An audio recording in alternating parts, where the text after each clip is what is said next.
After the divorce, my wife kicked me out and moved two lovers into my place. I went to use the old card my father left me, but the banker turned ghost white and screamed, "Sir, quickly, look at this!"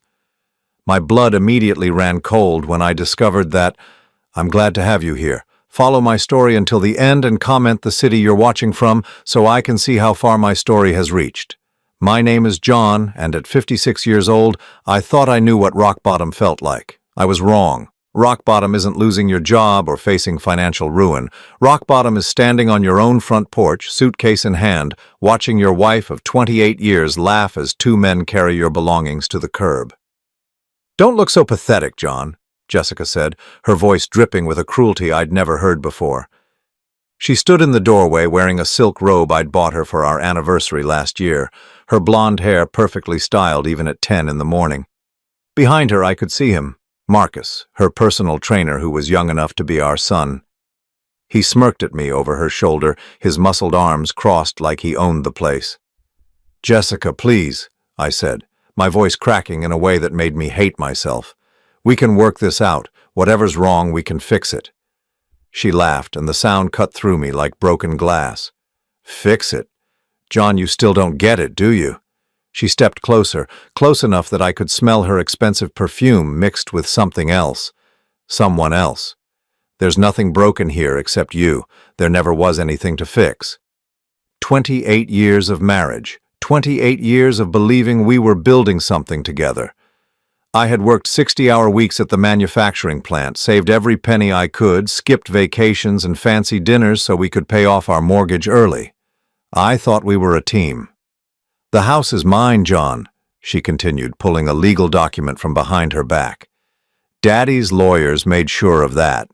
You signed the papers yourself last month when you thought you were just updating our insurance beneficiaries." My stomach dropped as I recognized my own signature at the bottom of the page. She had tricked me into signing away my rights to our home, the place where we'd planned to grow old together. "You can't do this," I whispered, but even as I said it, I knew she already had. A second man appeared behind Marcus. Tony, I think she'd called him. He was older than Marcus, maybe 40, with the kind of confidence that comes from never having to work for anything real. He put his hand on Jessica's waist possessively, and she leaned into him like they'd been together for years. "Actually, she can," Tony said, his voice smooth and educated. "I should know. I'm the lawyer who drew up the papers." He smiled at me with perfect white teeth. "You might want to find somewhere else to be, John. We're expecting company later, and it might get loud." The humiliation burned through me like acid. Not only had she planned this betrayal, she'd recruited her lovers to participate in it. They were all standing there, watching me fall apart and enjoying every second of it. Where am I supposed to go? The words came out, broken and desperate. Jessica shrugged. "That's not my problem anymore. You're 56, John. Most men your age would have figured out how to take care of themselves by now." "I gave you everything," I said, hating how weak I sounded. "No," she said, her eyes cold as winter. "You gave me mediocrity. You gave me a life of settling for less. Did you really think I was going to spend my golden years stuck with someone who never had any ambition, someone who never wanted more than a paycheck and a mortgage payment?" The neighbors were watching now. Mrs. Patterson from across the street stood in her garden, pretending to tend her roses while she listened to every word. The Johnsons' teenage son was recording everything on his phone from their upstairs window. My humiliation was becoming neighborhood entertainment. "Please, Jessica, at least give me time to find somewhere to go." She checked her watch, the gold Rolex I'd saved 3 months to buy her for her 50th birthday. "You have until I finish my coffee. That's about 10 minutes. Marcus and Tony went back inside, leaving me standing there with my wife of nearly 3 decades. For a moment I thought I saw something flicker in her eyes. Maybe regret, maybe sympathy. But it was gone before I could be sure. "Why?" I asked. "After all these years, why now?" She was quiet for so long I thought she might not answer. Then she spoke, and her words destroyed the last piece of hope I'd been clinging to. "Because I never loved you, John. I married you because I thought you'd amount to something. I thought you had potential. But you're exactly the same man you were at 28, just older and more tired." She paused, studying my face like she was memorizing my pain. "I wasted the best years of my life waiting for you to become someone worth being married to." The front door slammed shut, leaving me standing alone on the porch of the home we'd shared for 15 years.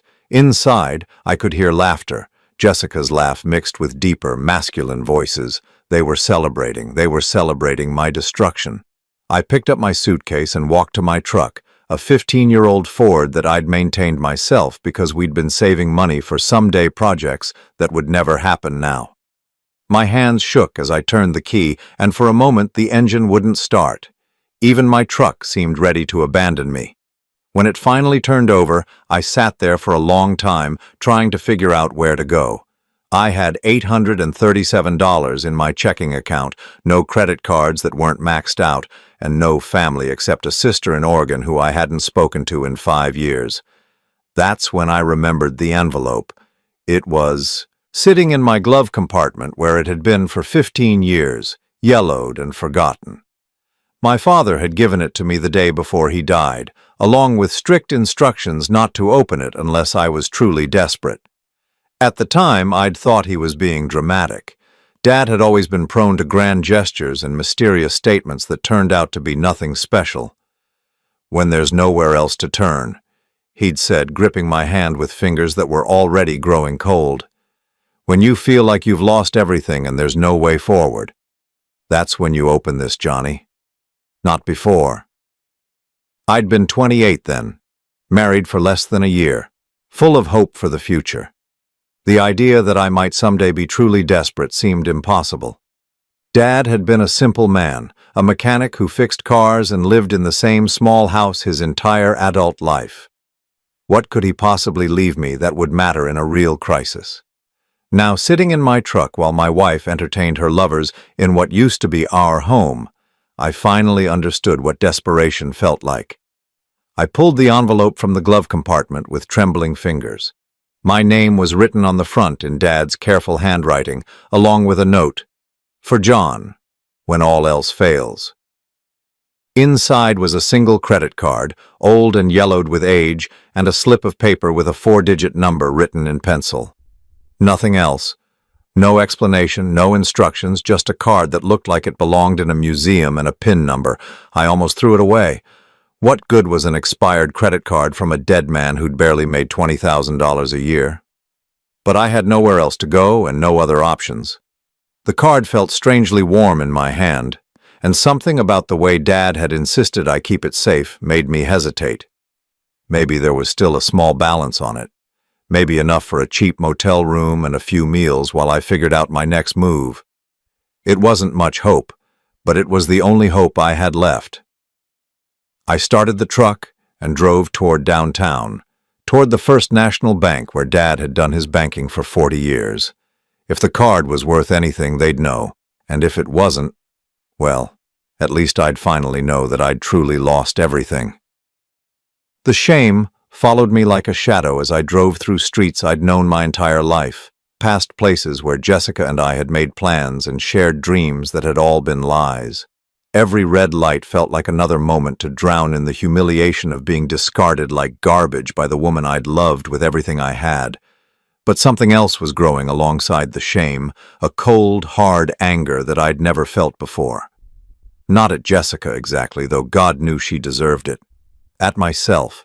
For being so blind, so trusting, so pathetically grateful for scraps of affection from someone who'd been planning my destruction for God only knew how long.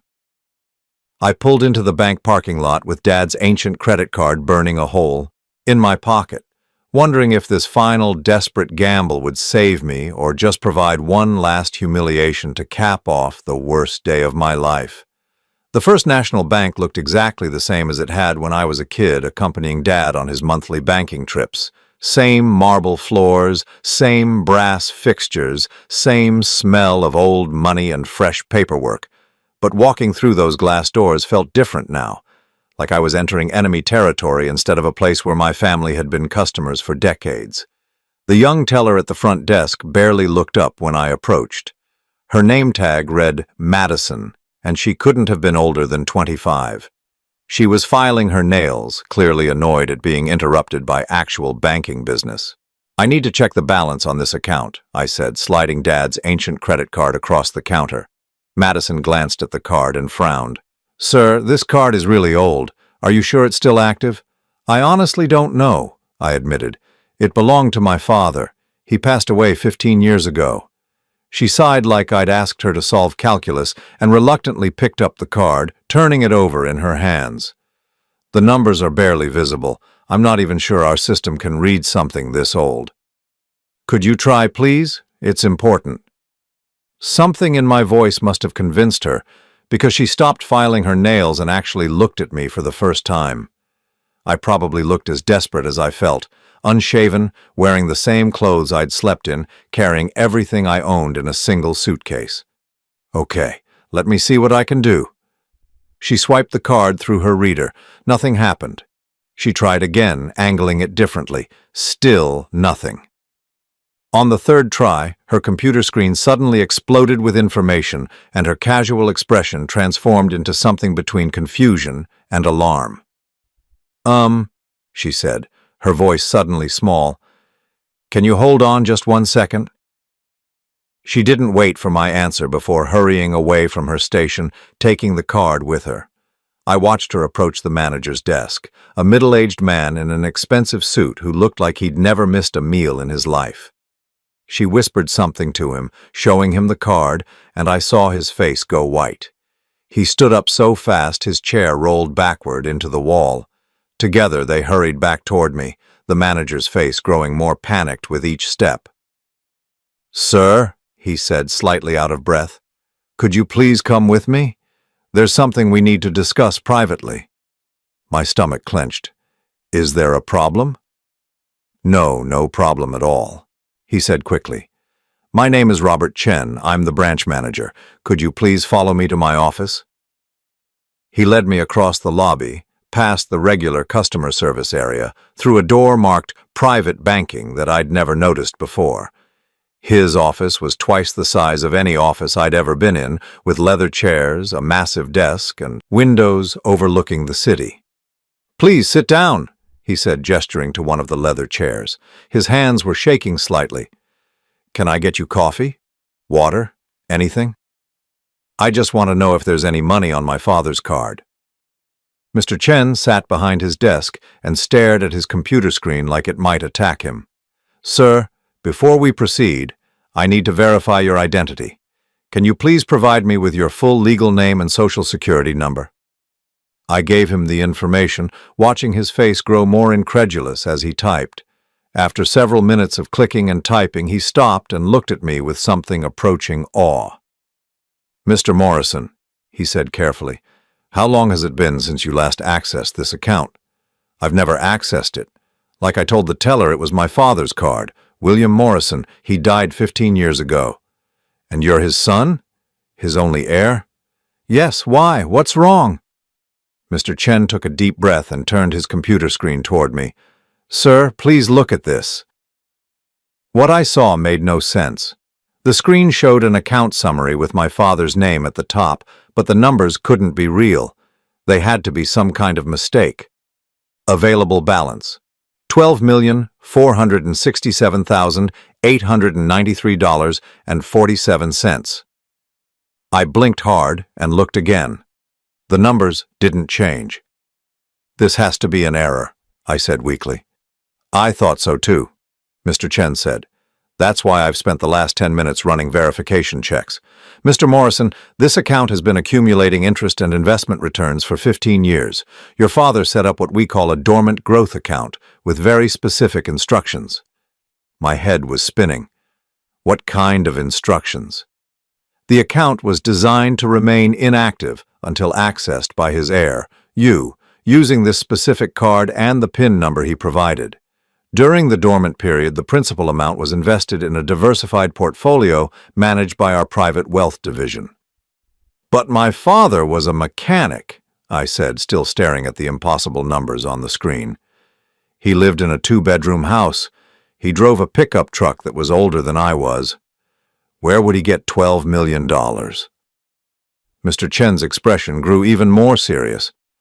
Mr. Morrison, according to our records, your father initially deposited $800,000 when he opened this account 28 years ago. He made additional deposits totaling approximately $2.2 million over the following 13 years. That's impossible. My father never had that kind of money. Sir, Mr. Chen said gently, this account is connected to 17 different investment portfolios, 3 trust funds, and a network of international holdings. Your father wasn't just a mechanic. According to our records, he was one of the most successful private investors we've ever had as a client. I felt like I was drowning in information that couldn't possibly be true. You're telling me my father was secretly rich? Not just rich, sir. Your father was what we call a financial genius. Look at this. He turned the screen back toward himself and clicked through several pages. He bought Microsoft stock in 1986, Apple in 1997, Google in 2004, Amazon in 2001. Every major tech success story of the last 30 years he was invested in before anyone else. My hands were shaking as I tried to process what I was hearing. But he lived like he was poor. We all lived like we were poor. According to his notes in our system, that was intentional. He believed that showing wealth would make his family a target. He wanted you to learn the value of hard work and self-reliance before you inherited anything. What notes? Mr. Chen clicked his mouse several more times, then began reading from the screen. Upon my death, this account and all associated holdings should remain dormant until my son John has experienced true hardship and genuine need. Only when he has lost everything and has nowhere else to turn should this inheritance be revealed to him. It is my hope that by then he will have learned the difference between want and need and will use this gift wisely. The words hit me like a physical blow. My father had known. Somehow he'd known that someday I'd be exactly where I was right now, desperate, betrayed, with nothing left but the clothes on my back and an old credit card. There's more, Mr. Chen said quietly. Mr. Morrison, your father left specific instructions about what should happen when you finally access this account. Would you like me to read them? I nodded, not trusting my voice to work. When my son finally comes to you, he will be broken. Help him understand that this money is not charity or luck, but the result of careful planning and sacrifice. Tell him that every dollar I earned, every stock I bought, every investment I made was done with love for him and hope for his future. Tell him that being poor taught me the value of wealth and being rich taught me the value of simplicity. Most importantly, tell him that this inheritance comes with only one condition, that he use it to build something real, something lasting, something that would make his old man proud. By the time Mr. Chen finished reading, my eyes were burning with tears I was too proud to let fall.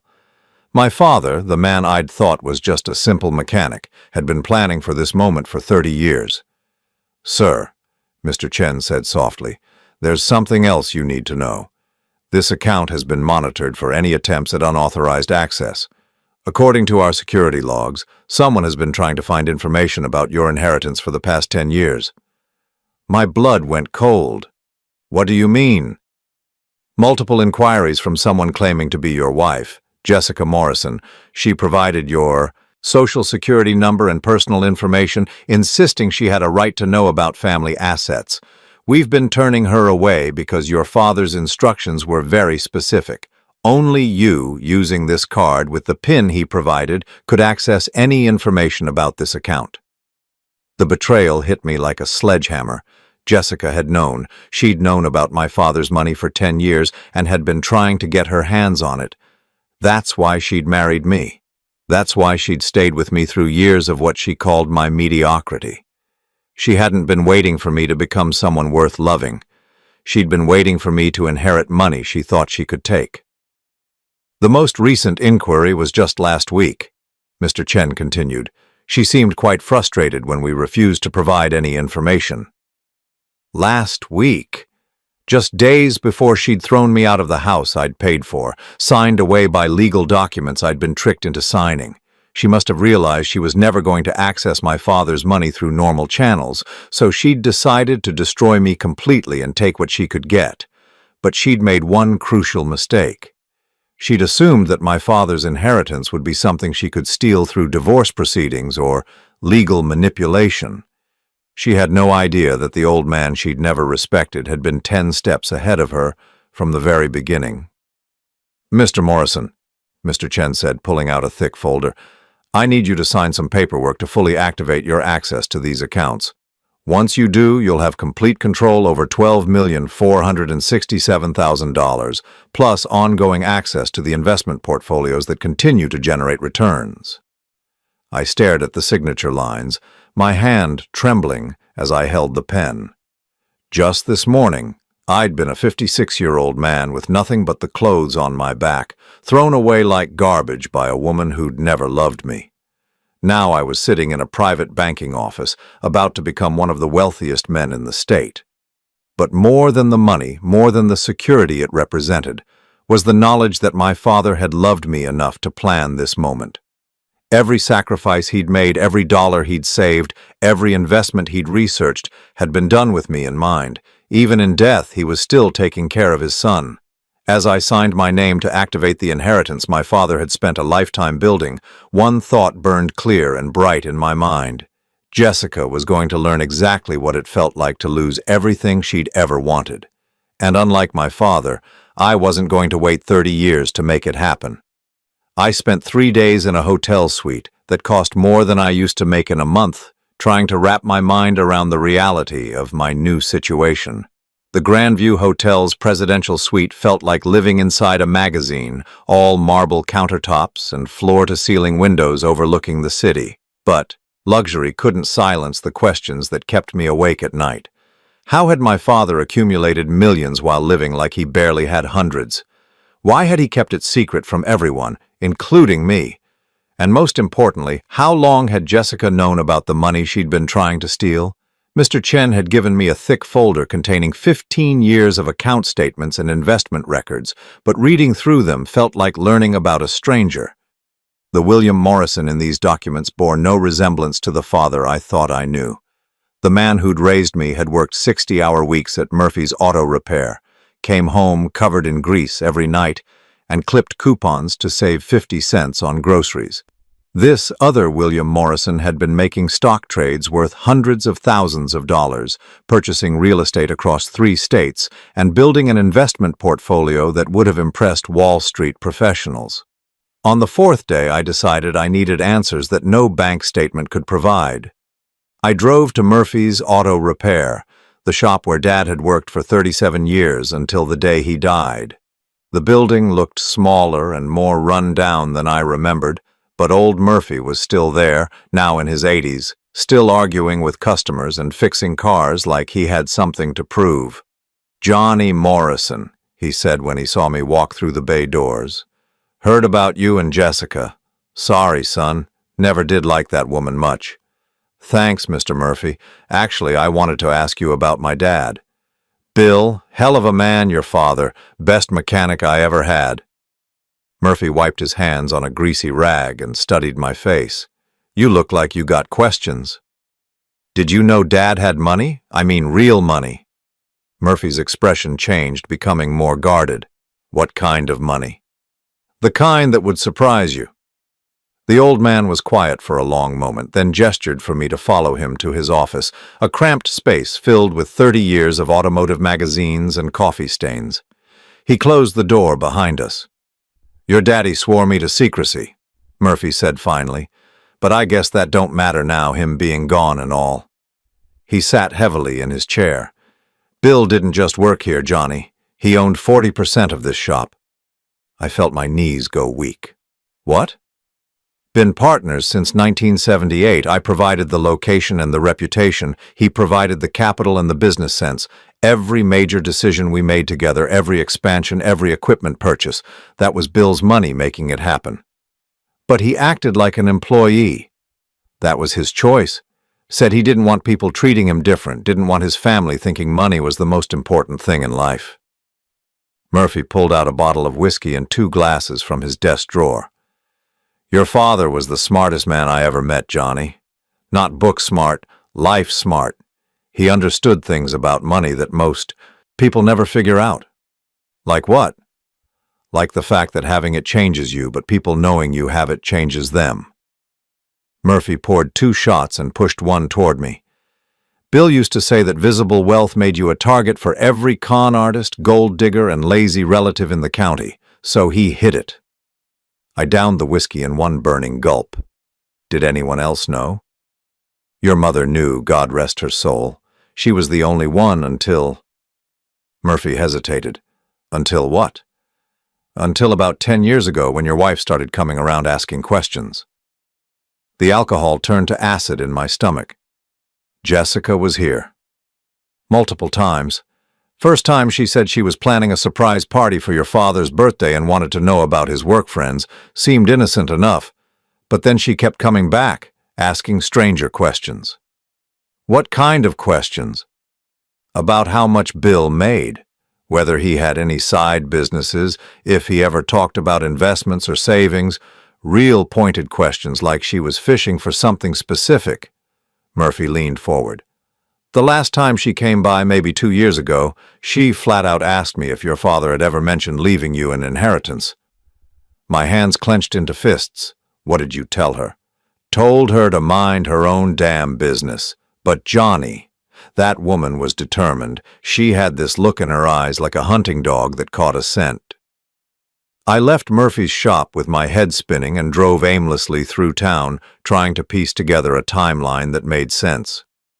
10 years ago, Jessica had started her investigation. That was around the time she'd suddenly become more interested in our finances, more insistent that we update our wills and insurance policies. It was also when she'd started encouraging me to have a better relationship with my father. At the time, I'd thought she was being caring and thoughtful. Now I realized she'd been positioning herself to benefit from his death.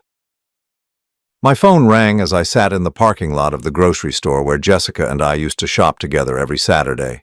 The caller ID showed a number I didn't recognize. Is this John Morrison? The voice was female, professional. Yes. My name is Linda Harrison. I'm a private investigator. I was hired by your father approximately 12 years ago to monitor certain situations. I think we need to talk. 20 minutes later, I was sitting across from a woman in her 50s who looked like she could break someone's arm without messing up her hair. Linda Harrison had the kind of calm competence that comes from years of dealing with other people's secrets and lies.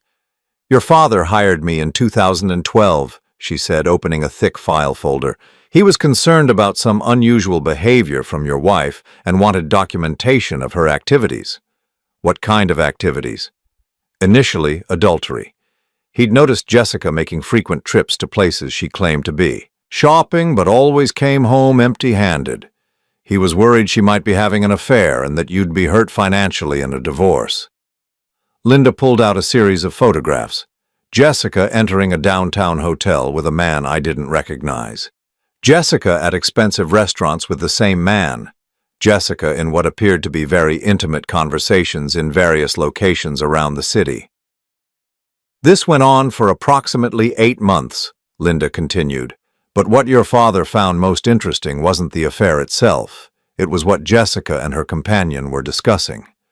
She handed me a small recording device. Your father had me plant listening devices in Jessica's car during one of her shopping trips. What you're about to hear was recorded 3 years ago. I pressed play with trembling fingers. Jessica's voice came through clearly, along with a man's voice I didn't recognize. I'm telling you, Tony, there's money somewhere. Big money. His father lives like a pauper, but I've seen things that don't add up. What kind of things? Bills getting paid that shouldn't be affordable on a mechanic's salary, property taxes on that house of theirs that should have bankrupted them years ago. And John mentioned once that his father helped him buy our house. But where would a car repair guy get $30,000? So what's your plan? I'm working on it. John's too trusting to ask the right questions, but I'm not. I've been to his father's work, tried the bank, even hired a lawyer to see if there are any public records. Something's there, Tony, I can feel it. And when you find it? Jessica's laugh was cold and calculating. When I find it, John becomes expendable. Linda stopped the recording and looked at me with something approaching sympathy.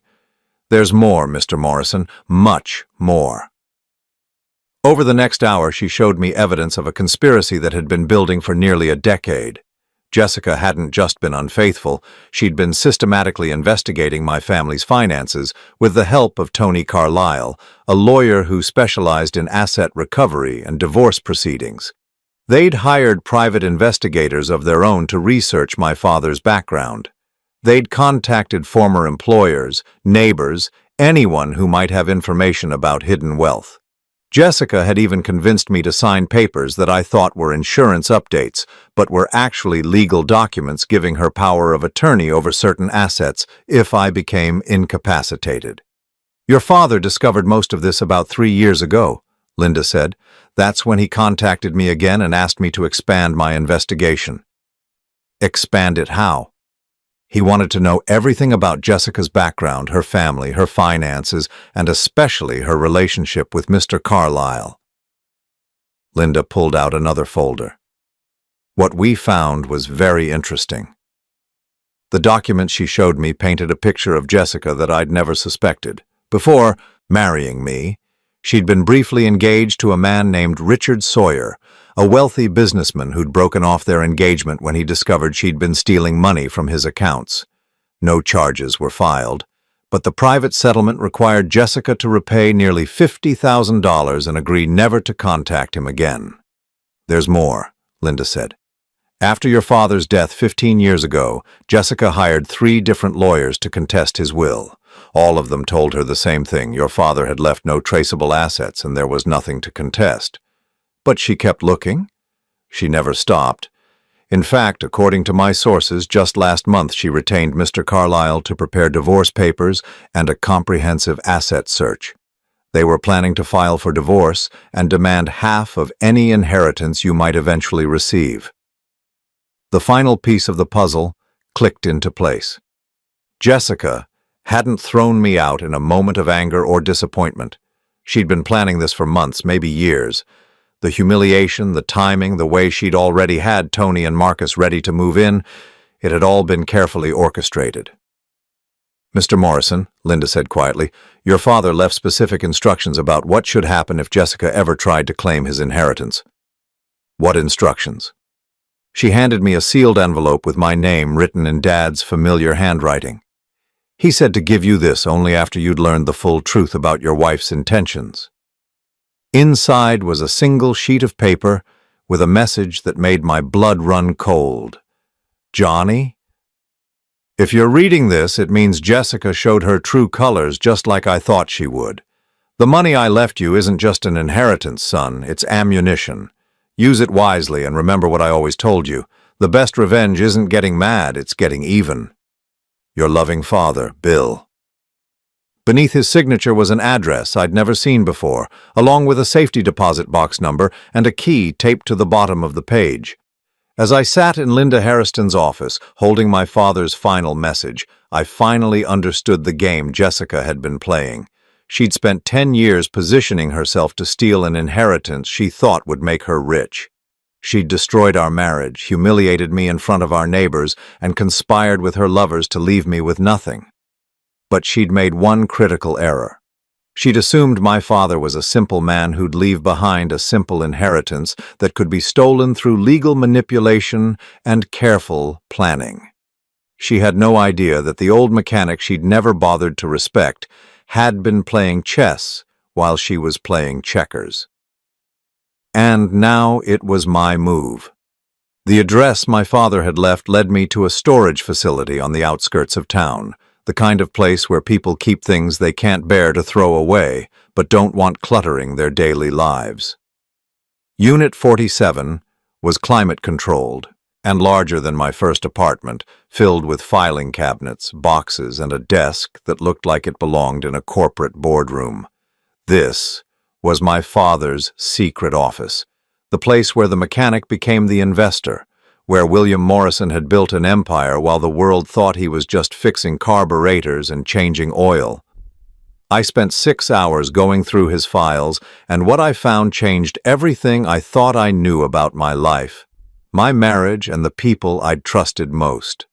Dad had kept meticulous records of every phone call Jessica had made to his workplace, every visit she'd paid to Murphy's shop, every attempt she'd made to access information about our family's finances. He'd documented her meetings with lawyers, private investigators, and financial consultants. He'd even somehow obtained copies of the divorce papers she'd had prepared 2 years ago. Papers that demanded half of all assets, including anticipated inheritance from family members. But Jessica wasn't the only one who'd been hunting for my father's money. In a folder marked Family Concerns, I found a correspondence file that made my stomach turn.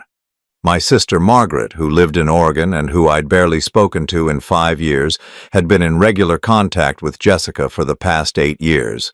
They'd been coordinating their efforts to find Dad's hidden assets. The earliest letter was dated 3 months after Dad's funeral. Margaret's handwriting was unmistakable.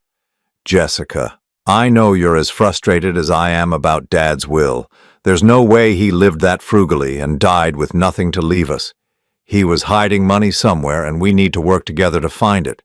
John's too sentimental and trusting to ask the hard questions, but we're not.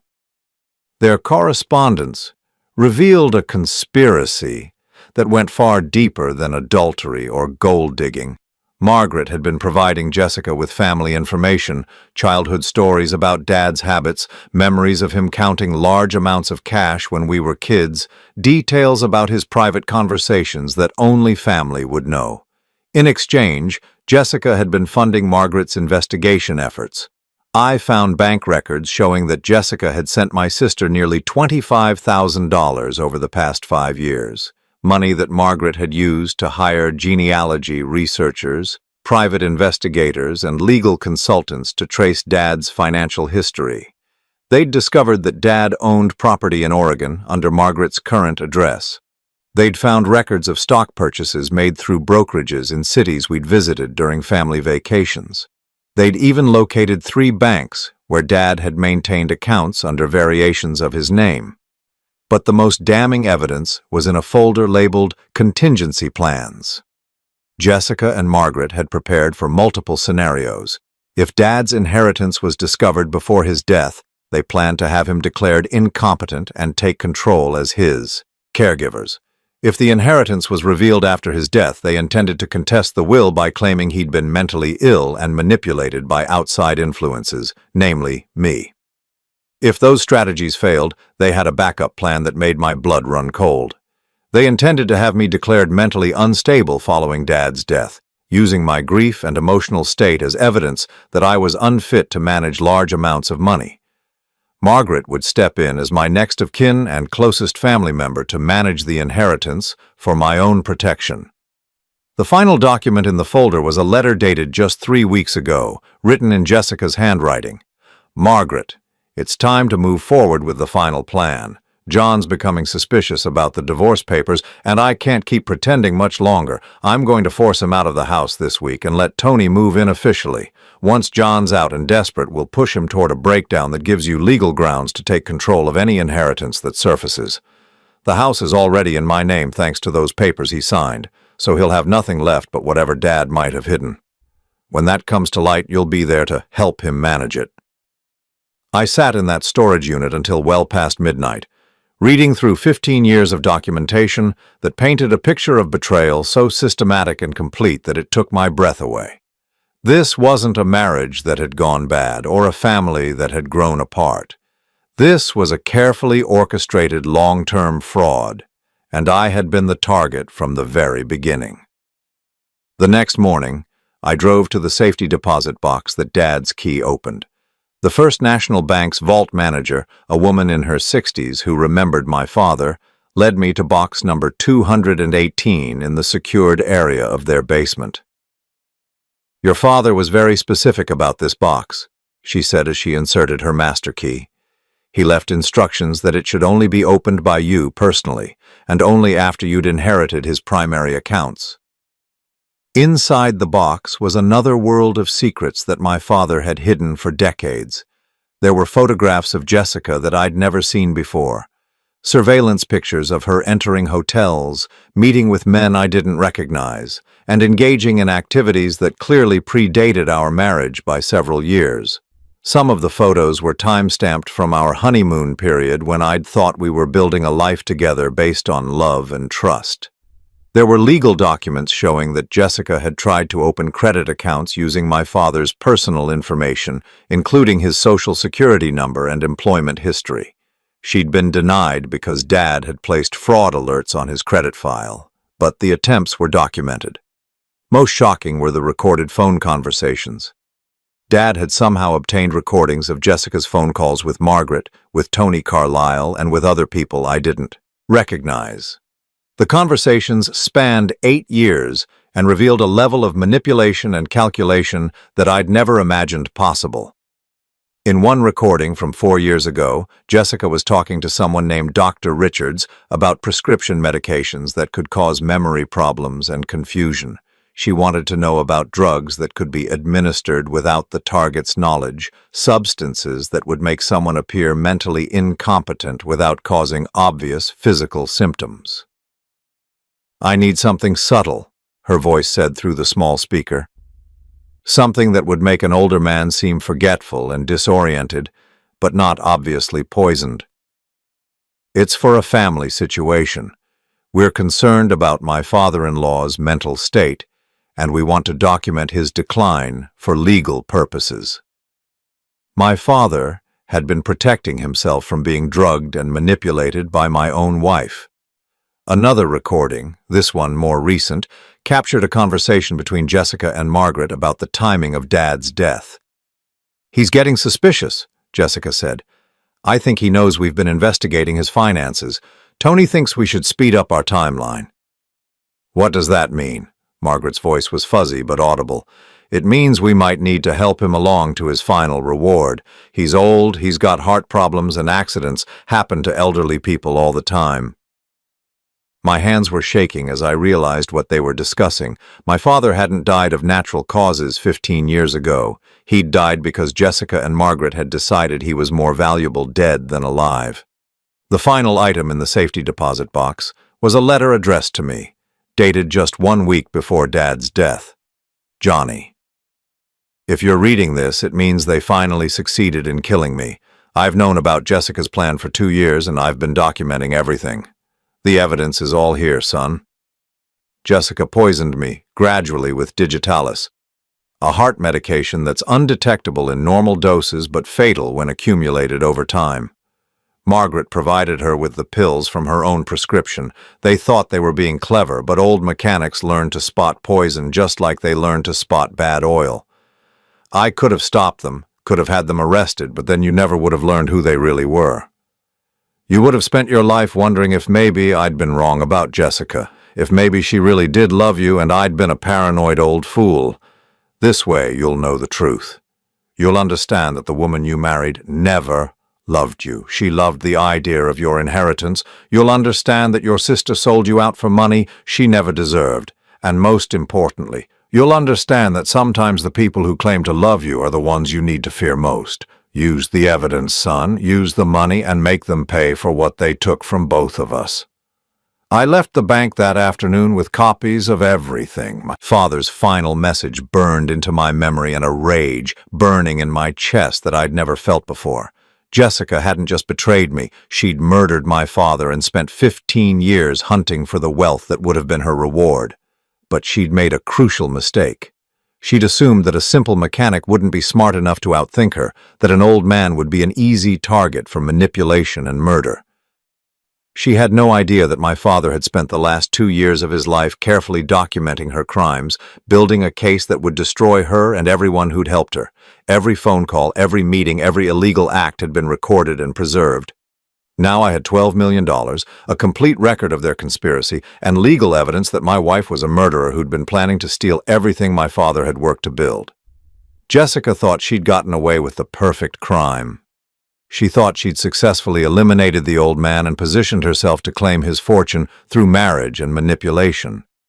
What she didn't know was that her perfect crime was about to become her perfect downfall. And this time I wasn't going to be the trusting, naive husband who signed papers without reading them. This time I was going to be my father's son. I spent 2 weeks planning my response, and every detail mattered. This wasn't about revenge, it was about justice for my father and protection for any future victims of Jessica and Margaret's schemes.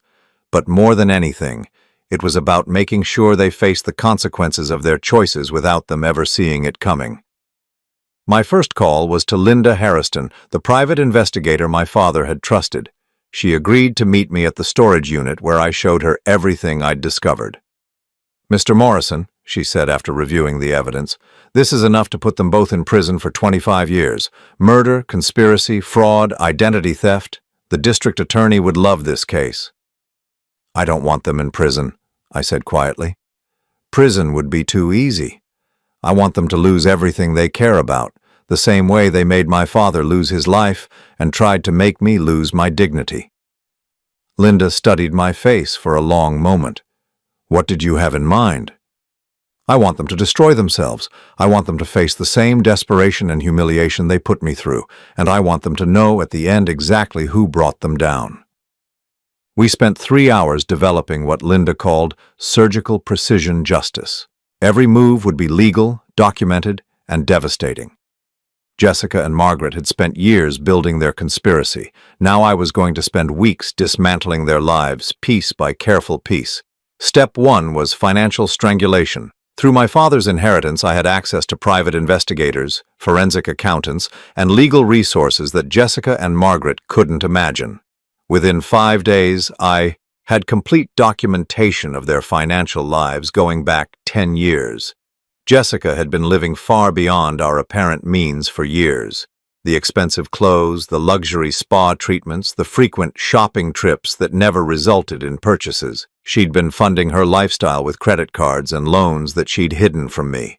Her debt totaled nearly $87,000 across 11 different accounts. Margaret's situation was even worse.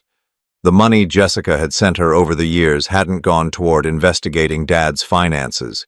It had gone toward gambling. My sister had a severe addiction to online poker and sports betting that had consumed every dollar she could access. She owed $43,000 to various creditors and was 3 months behind on her mortgage. Using my father's wealth, I quietly purchased their debts from the collection agencies and credit companies that held them. It took some negotiation and premium payments, but within 2 weeks I owned every dollar they owed to anyone. Then I called in all the debts at once. Jessica received a certified letter at the house she'd stolen from me, informing her that all of her outstanding balances were now due in full within 30 days. Failure to pay would result in immediate legal action, asset seizure, and credit destruction. Margaret received a similar letter at her address in Oregon, along with foreclosure papers for her house. Neither of them knew where the letters had come from. The collection notices were sent through a law firm that specialized in debt recovery, with no mention of my name or involvement. Step 2 was professional destruction. Jessica worked part-time as a real estate agent, a job she'd taken mainly for the social status and flexible schedule. Through Linda's investigation, I learned that Jessica had been using her access to client information for identity theft purposes. She'd been opening credit accounts using information from home buyers, then making small charges that would go unnoticed for months. I compiled evidence of her fraudulent activities and submitted an anonymous report to the State Licensing Board, the FBI's Financial Crimes Division, and the real estate brokerage where she worked. Jessica lost her license, her job, and her professional reputation within 1 week. Margaret worked as a nurse in Oregon, a position that required a clean criminal background and financial responsibility.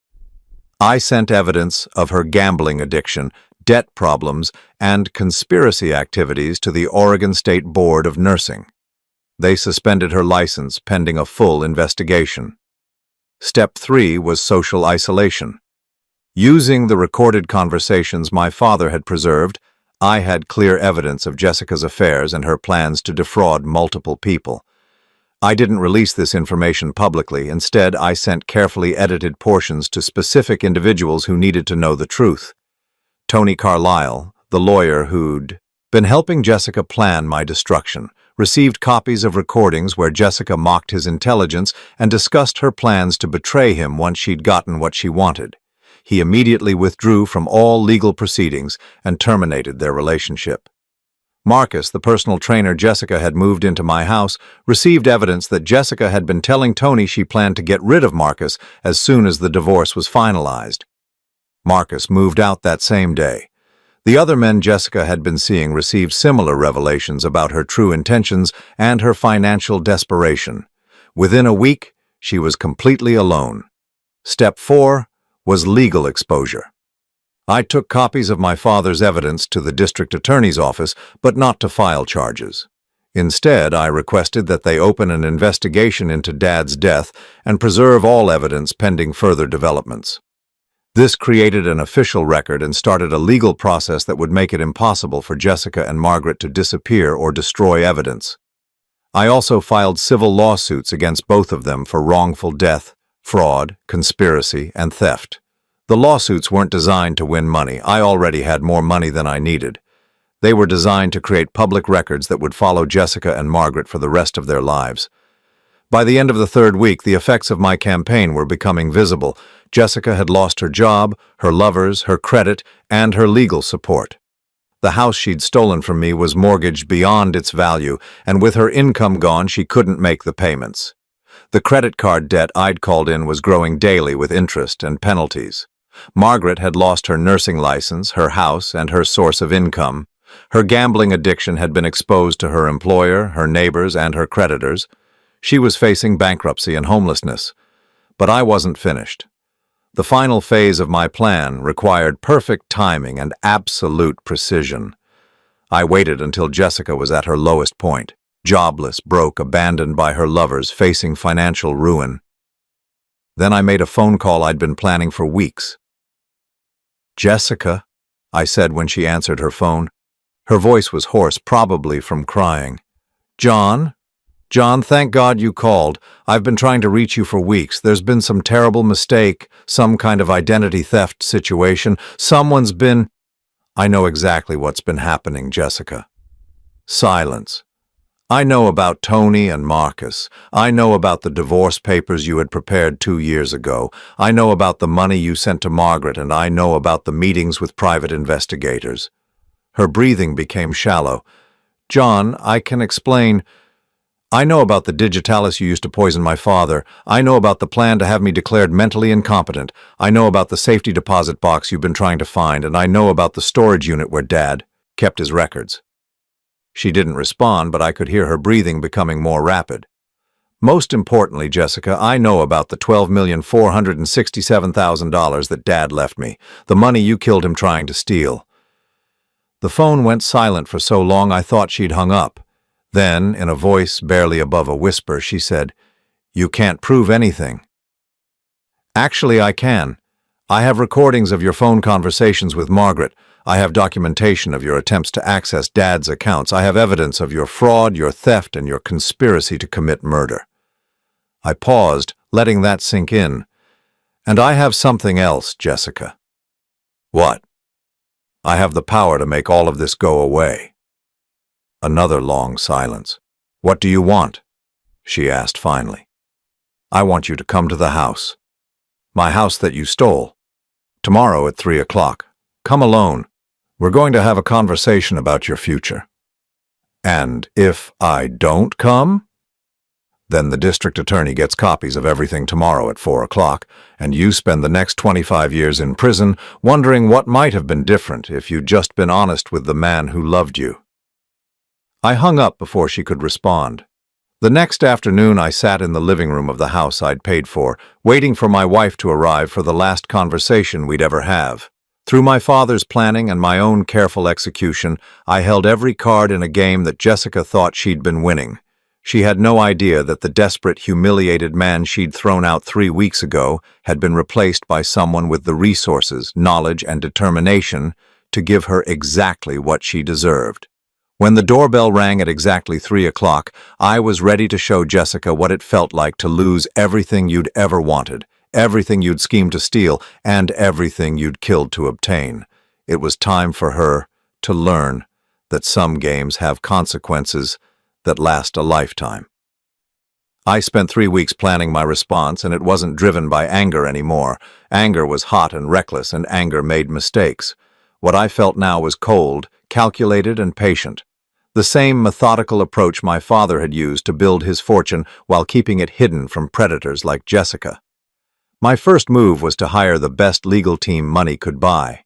Not the small-town lawyers who handled divorces and property disputes, but the kind of attorneys who specialized in complex financial crimes and had connections with federal law enforcement agencies. The law firm of Whitman, Chen and Associates occupied 3 floors of the most expensive building downtown. Their conference room overlooked the city like a war room planning a siege, and that's exactly what it was.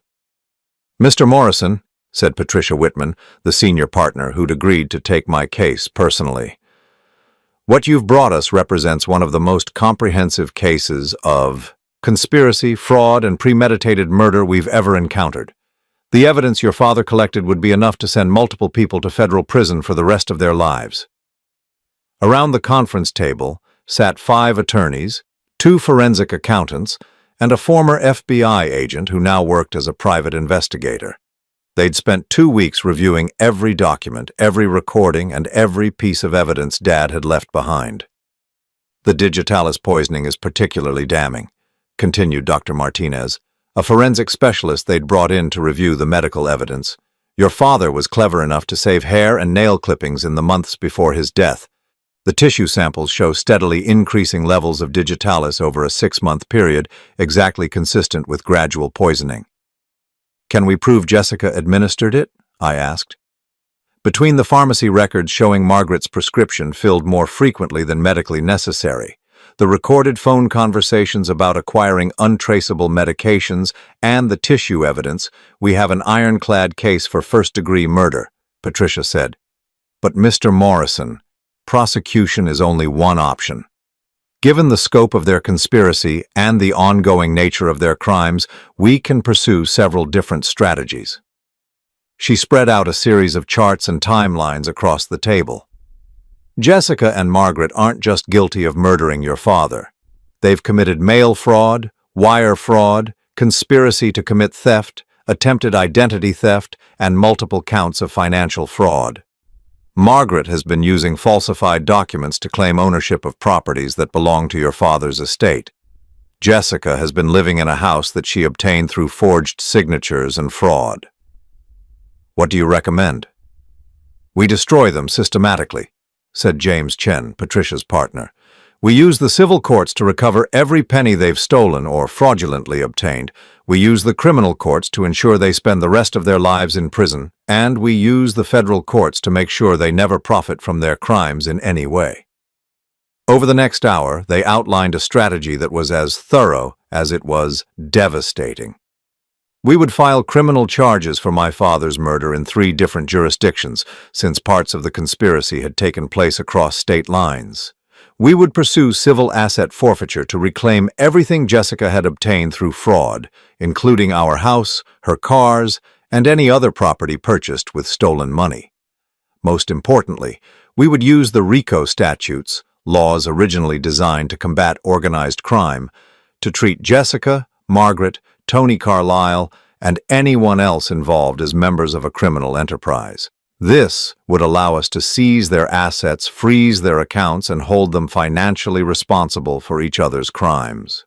The beauty of RICO," explained Sarah Kim, the former FBI agent, "is that once we establish the criminal enterprise, every member becomes liable for every crime committed by any other member.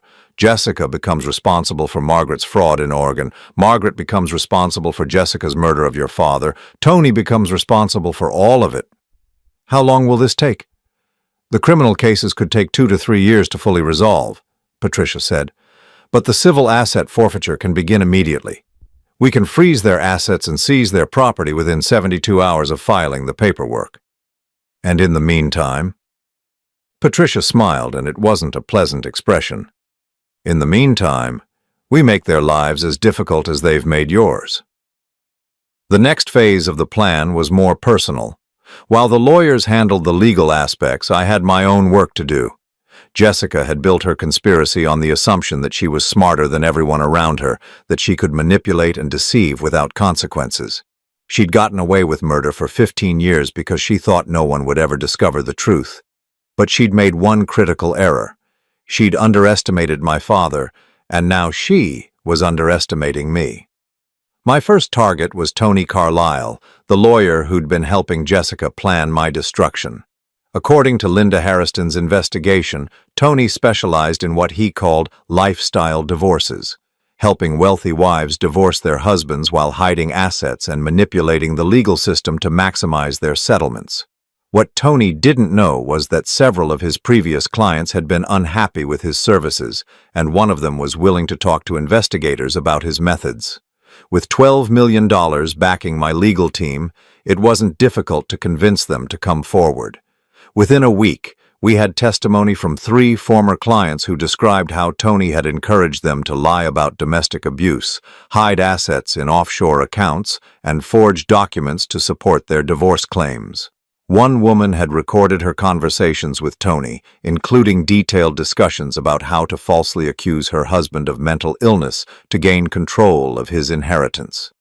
The State Bar Association received a comprehensive complaint about Tony's conduct, supported by documented evidence of legal fraud and ethics violations. His law license was suspended pending investigation, and his bank accounts were frozen as part of a broader probe into his business practices. But the real blow came when we revealed that Tony had never been legally divorced from his first wife. His marriage to his current wife was invalid, which meant all of their jointly held property could be seized as proceeds from illegal activity. Suddenly, the man who'd been living in my house as Jessica's lover found himself homeless, bankrupt, and facing disbarment. Margaret was next, and her downfall was even more satisfying. My sister had been using falsified documents to claim ownership of property in Oregon that actually belonged to Dad's estate. She'd forged his signature on quitclaim deeds, filed false death certificates that misrepresented the value of his assets, and claimed she was his sole surviving heir in order to transfer property titles. But Dad had been smarter than both of us realized. Every piece of property Margaret thought she'd stolen was actually held in trust, with specific provisions that made her fraudulent claims automatically invalid. The moment we filed the estate paperwork in Oregon courts, her house, her car, and her bank accounts were frozen pending investigation. The Oregon Attorney General's office was very interested in a case involving interstate fraud, forged federal documents, and conspiracy to commit murder. They assured us that Margaret would face federal charges in addition to state charges, with potential sentences that would keep her in prison well into her 80s. Within 3 weeks of activating my father's inheritance, Jessica's world was collapsing around her. Tony had been evicted from our house and was living in a motel, facing disbarment and federal fraud charges. Margaret had been arrested in Oregon and was sitting in jail unable to make bail since all her assets had been seized as proceeds from criminal activity. But Jessica still didn't know why everything was falling apart. She thought she was dealing with a series of unrelated legal problems, bad luck that would eventually resolve itself. She had no idea that her estranged husband had become the wealthiest man in the county, or that he possessed detailed evidence of every crime she'd committed over the past 15 years. That was about to change. I drove past our old house on a Thursday evening and saw Jessica's car in the driveway, along with a pickup truck I didn't recognize. Apparently, she'd already found a replacement for Tony, some new Mark who didn't yet understand what kind of woman he was dealing with. I parked across the street and called the number I'd memorized 15 years ago, but never thought I'd use again. Jessica Morrison. Hello, Jessica. It's John. There was a long pause. John, where are you? I've been trying to reach you. The lie came so easily to her that I almost admired it. My phone records showed no calls from her number since the day she'd thrown me out. I'm in town. I thought we should talk. Of course. I've been so worried about you. This whole situation got out of hand, and I think there are things we need to discuss. I agree. There are definitely things we need to discuss. Can you come to the house? I'm here alone and we could have some privacy. Another lie. I could see the shadow of her new boyfriend moving around in the kitchen. Actually, I'd prefer somewhere more neutral. How about Denny's on 5th Street? The one where we had our first date? That sounds perfect. When? How about right now? 20 minutes later, I sat in the same booth where Jessica and I had shared our first meal 29 years ago, back when I'd been young enough to believe that love was simple and trust was automatic.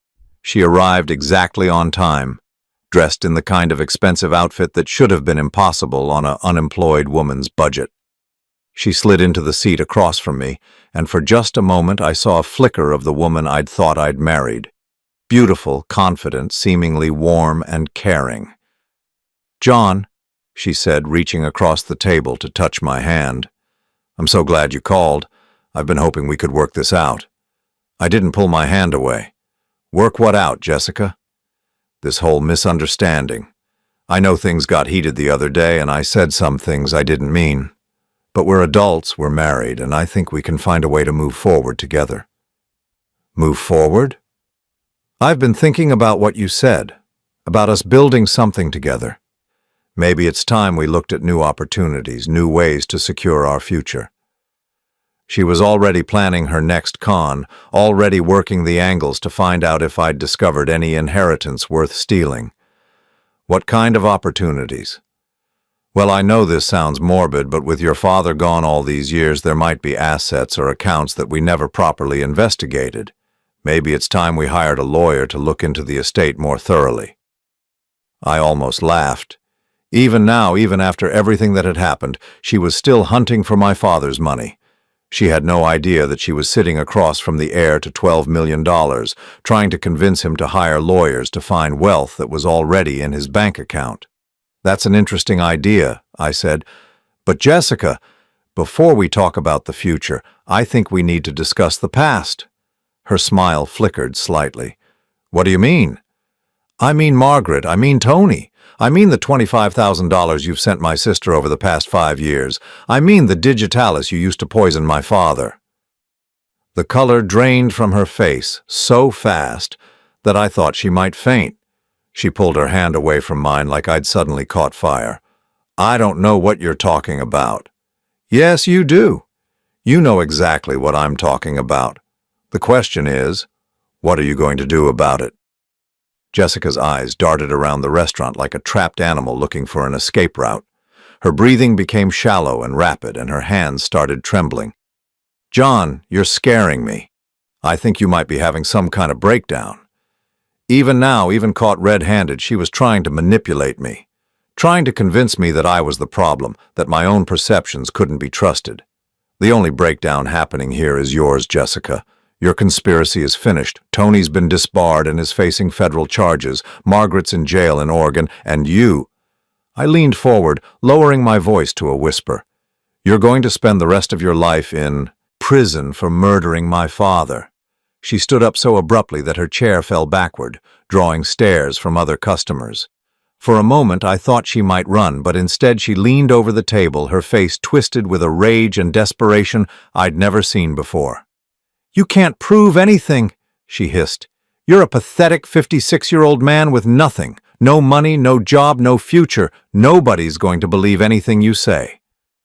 I smiled and pulled out my phone, showing her the bank app with my account balance displayed clearly on the screen. $12,467,893.47, I said quietly. "That's what my father left me, Jessica. That's what you killed him for, and that's what's going to destroy you." For the first time in 29 years, Jessica Morrison was completely speechless. Jessica looked like a ghost when I opened the door. Her expensive blonde highlights had grown out, revealing gray roots she'd never let show before. Her designer clothes had been replaced by a simple black dress that hung loosely on her frame. Most telling of all, she wasn't wearing makeup, something I'd never seen in 28 years of marriage. "Hello, John," she said quietly, her voice barely above a whisper. I stepped aside to let her enter the house she'd stolen from me, the house where she'd planned to live with her lovers while I rotted in poverty and despair. She moved through the living room like someone visiting a crime scene, touching familiar objects as if they might disappear. "Sit down," I said, gesturing to the couch where we'd once watched movies together during happier times that I now knew had been completely fabricated. She sat on the edge of the cushions, her hands folded in her lap, her eyes fixed on the coffee table we'd picked out together 15 years ago. "How long have you known?" she asked. "About the inheritance? 3 weeks? About your conspiracy with Margaret? 2 weeks? About my father's murder?" I paused, watching her face carefully. "Long enough?" She closed her eyes, and for a moment I thought she might cry, but when she opened them again, they were dry and resigned. "What happens now?" "That depends on you." I sat across from her in my father's old recliner, the chair where he'd taught me to tie my shoes and helped me with homework and shared the wisdom that had shaped the man I'd become. From this chair, I could see everything. Jessica's fear, her desperation, and the complete collapse of the facade she'd maintained for nearly 3 decades. "I have 2 offers for you," I said. "Choose carefully because you'll have to live with the consequences for the rest of your life." She looked up at me with something I'd never seen in her eyes before, genuine fear mixed with the faint hope that maybe, somehow, she might survive this. "Option 1, I continued, I give the district attorney everything, the recordings, the financial evidence, the documentation of your fraud and identity theft. You and Margaret both go to prison for murder, conspiracy, and theft. You lose everything, spend the next 25 years behind bars, and die knowing that you destroyed your life for money you never got to enjoy." Jessica's hands began to tremble. "And option 2? You disappear. You sign papers giving up any claim to this house, any claim to alimony or spousal support, any claim to anything I own or might inherit. You take nothing except the clothes on your back. You leave this town, this state, and you never contact me again.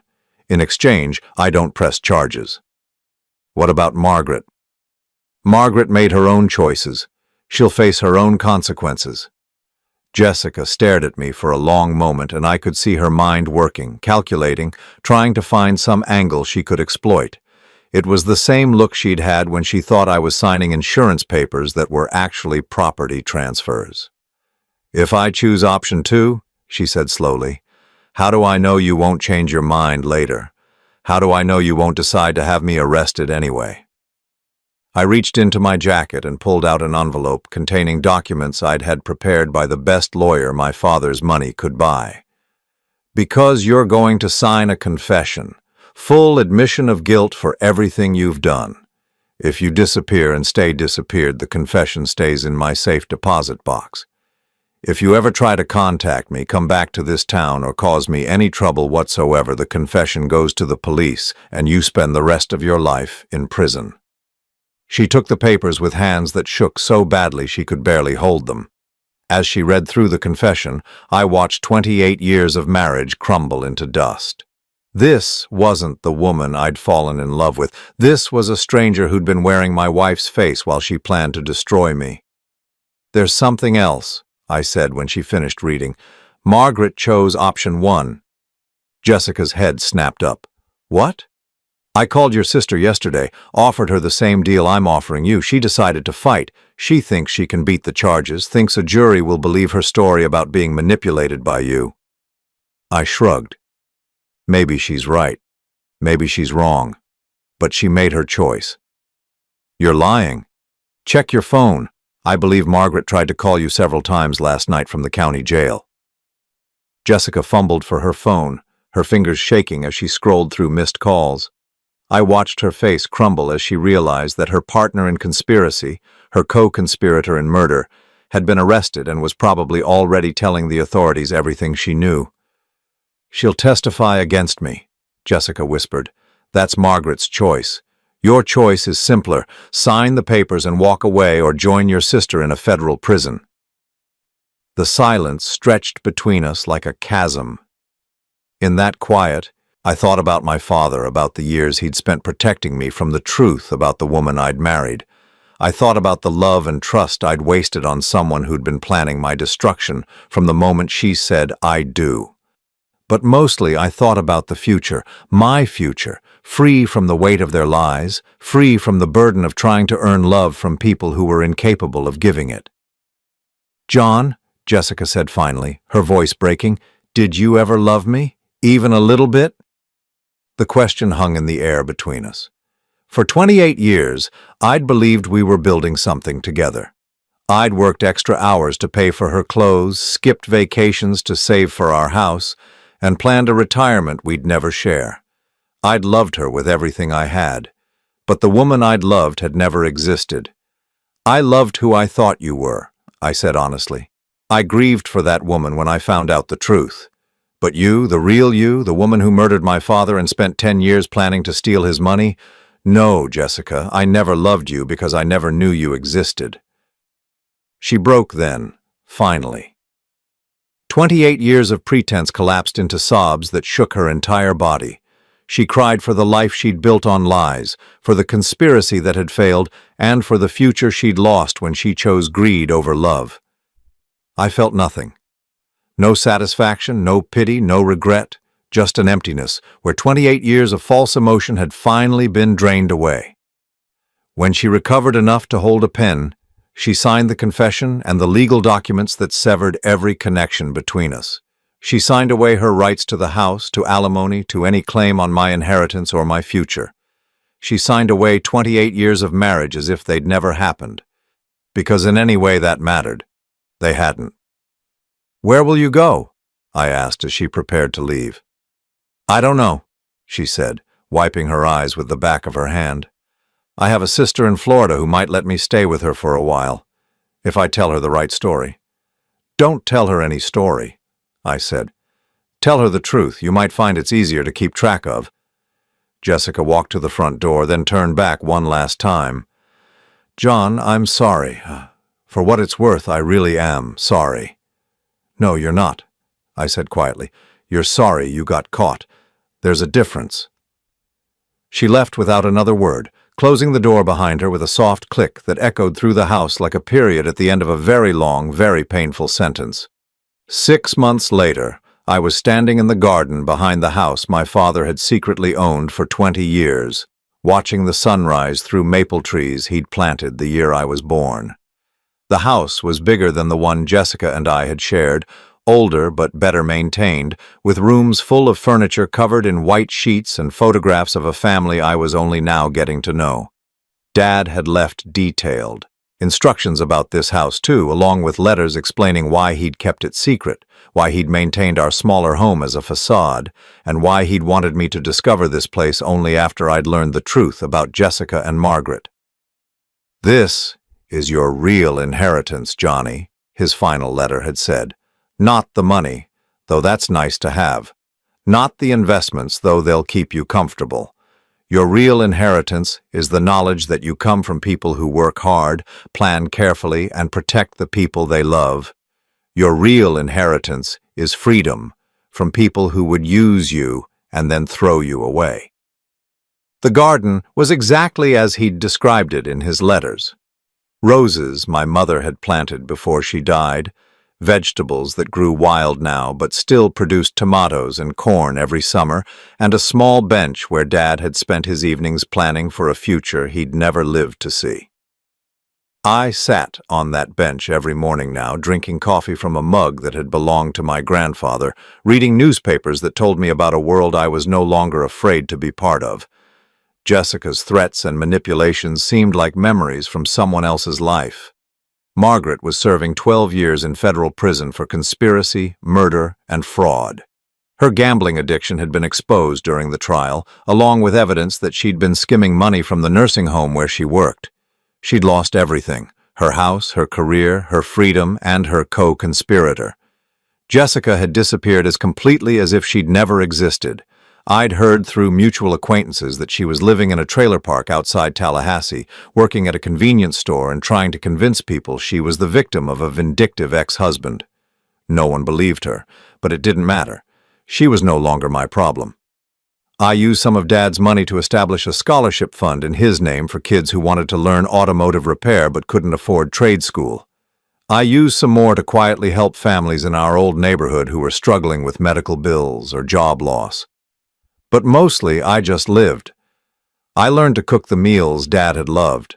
I restored the vintage cars he'd collected and hidden in a garage I'd never known existed. I traveled to places he'd always wanted to visit but never could because he'd been too busy protecting his family and building their future. And every evening I sat in his chair in his real living room, surrounded by photos of a man who'd been so much more than I'd ever imagined, and I felt grateful. Not for the money he'd left me, though it had given me choices I'd never had before. Not for the revenge I'd been able to exact on the people who'd betrayed us both, though justice had its own satisfaction. I felt grateful for the lesson he'd spent his lifetime teaching me. That the people who truly love you will sacrifice for your happiness, while the people who pretend to love you will sacrifice you for their own. It had taken 56 years and the loss of everything I thought mattered, but I finally understood the difference. And for the first time in my adult life, I was completely, peacefully free.